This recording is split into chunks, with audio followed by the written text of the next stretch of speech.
Las cirugías estéticas cada vez son más comunes. Una de ellas es el uso de implantes de silicona. Sin embargo, ocasionalmente se presentan efectos secundarios como son la aparición de granulomas, que tienen efectos no solo estéticos sino médicos, llegando al punto de producir una posible muerte en el paciente. Un caso de los efectos adversos de estas cirugías es el de Jessica Cediel, una modelo y presentadora colombiana quien optó por hacer uso de inyecciones de ácido hialurónico para agrandar sus glúteos. Sin embargo, este producto no funcionó adecuadamente, produciéndole granulomas. Actualmente, el tratamiento para esto consiste en la extracción de los granulomas mediante cirugía, obligando al paciente a someterse a más procedimientos invasivos. Por este motivo, es necesario plantear una solución más efectiva y menos invasiva. Con esto en mente, se propone el uso de un hidrogel capaz de unirse a la silicona que conforma los granulomas para poder degradarlos. Con el fin de lograr nuestro objetivo, es necesario el uso de una sustancia encargada de la degradación de la silicona, para lo cual se utilizará PBS a una concentración 1X. Este compuesto se encontrará al interior de una cápsula de alginato de sodio encargada de la liberación del mismo, con lo que se espera obtener resultados similares a los que son descritos en el artículo Dissolution of Different Forms of Partial Pore Silicone Wafer Under Simulated Physiological Conditions, en el que se utilizó MOPS en lugar de PBS. Asimismo, se utilizó una emulsión de silicona al 60%, comprada en Químicos Campota, y se utilizará diferentes adhesivos que se esperan que tengan la capacidad de unión a la silicona y a la microcápsula para evitar la dispersión de los granulomas en el cuerpo. Dentro de los adhesivos utilizados se encuentran 3 tipos de carácter comercial y uno base de colágeno, producido en la Universidad de los Andes. Dentro de los equipos utilizados se encuentran el pHímetro FTIR y un lector de microplacas para comprobar la composición de la silicona y las cápsulas sintetizadas. Asimismo, se ha venido utilizando una incubadora a 37 grados centígrados para la realización de las pruebas de degradación. En cuanto a la metodología se refiere, en primer lugar se realizó la compra y caracterización de la silicona. Para esto se midió el pH de la silicona para corroborar que fuese inferior a 8 y posteriormente se realizó la caracterización de la misma mediante el uso del FTIR. Para la sintetización de la cápsula se realizó una solución al 1.5% de PB de alginato en 200 ml de agua destilada y como sustancia reticulada se utilizó una solución de cloruro de calcio al 2% PB en 100 ml de agua destilada. Asimismo, la sustancia reticulada se dividió en 2 muestras del mismo volumen y a una de ellas se le agregó 5 ml de PBS con el fin de obtener cápsulas que contenían este y otro grupo de control en el que las cápsulas no poseen el PBS. Posteriormente, para obtener las cápsulas se agregaron gotas de solución de alginato en las 2 muestras de la sustancia reticulada y el producto obtenido se puso en la nevera en 2 diferentes falcons. Luego de esto se caracterizaron 3 cápsulas con PBS en su interior y 3 cápsulas sin PBS mediante el uso del FTIR para corroborar la presencia del alginato. Asimismo, para verificar si efectivamente las cápsulas se encuentran cargadas con PBS, se realizó un análisis con el lector de microplacas a una longitud de onda 410 nanómetros. Las muestras analizadas fueron cápsulas con PBS, cápsulas sin PBS y PBS como blanco. Por otra parte, se puso aproximadamente 7.5 gramos de silicona y 12 mililitros de PBS en una caja de Petri para evaluar la tasa de degradación que posee la silicona debido al contacto con el PBS a temperatura corporal mediante el uso de la incubadora. Esta prueba se realizó por triplicado y se dejó durante 4 días en la incubadora. Adicionalmente, la tasa de degradación de la silicona se evaluó mediante el cambio de la masa total de la caja de Petri, PBS y silicona en comparación con la masa del mismo compuesto antes de ponerlos en la incubadora. Las pruebas mecánicas en este caso consisten en el uso de adhesivos encontrados en apósitos comerciales, con el fin de observar su capacidad para adherirse a las cápsulas y a la silicona.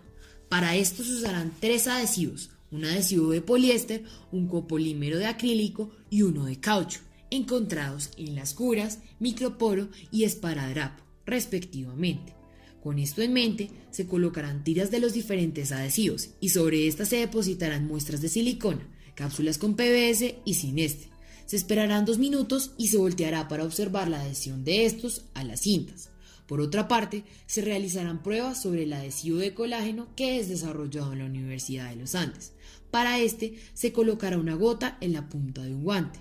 También se tocará suavemente las muestras y tras un periodo de tiempo se levantará, con lo que se espera comprobar si se puede dar unión sobre los adhesivos. Para el desarrollo de las pruebas hemolíticas se puede hacer uso del método de tinción con azul de tripano, el cual consiste en una agregación de este colorante al cultivo de células o al ambiente fisiológico con el cual interactúa nuestro material. Luego de que se lleva a cabo este proceso, el azul de tripano teñirá las células que han llevado un proceso de apoptosis o necrosis debido a que las membranas de estas se vuelven permeables al colorante. Luego de que se lleve a cabo la tinción, se puede proceder a llevar las muestras a un microscopio y hacer un conteo de la cantidad de células que se tiñeron debido a los procesos anteriormente mencionados. Igualmente, si lo que queremos evaluar es la cantidad de glóbulos rojos que sufrieron apoptosis o necrosis, se puede hacer uso de un hematosímetro para obtener el porcentaje de hematocrito antes y después de que el material interactúe con el ambiente fisiológico. El objetivo de preparar estas pruebas fisiológicas es con el fin de identificar peligros, estimar la reactividad biológica de la muestra extraída, evaluando así su biocompatibilidad al medio fisiológico al cual será expuesto. Para llevar a cabo este proceso de extracción, según la ISO, las muestras de extracción se deben realizar a 37 más o menos grados centígrados durante 24 más o menos horas. Respecto a los resultados obtenidos actualmente, en esta imagen se observa que luego de realizar la caracterización por FTIR de la silicona por triplicada, se obtuvieron picos muy semejantes en las mismas longitudes de onda. Asimismo, al buscar la composición química de la silicona dada por la librería del FTIR, se encontró que los componentes principales son el polivinilalcohol, 2-metilciclohexanol, 2-propin-1-ol y 2,4,6-tricloro-1,3,5-triacine, corroborando que efectivamente corresponden a los mostrados en el empaque de la silicona. Por otro lado, en la presente imagen se presenta la estructura visual que poseen las microcápsulas con PBS y sin PBS.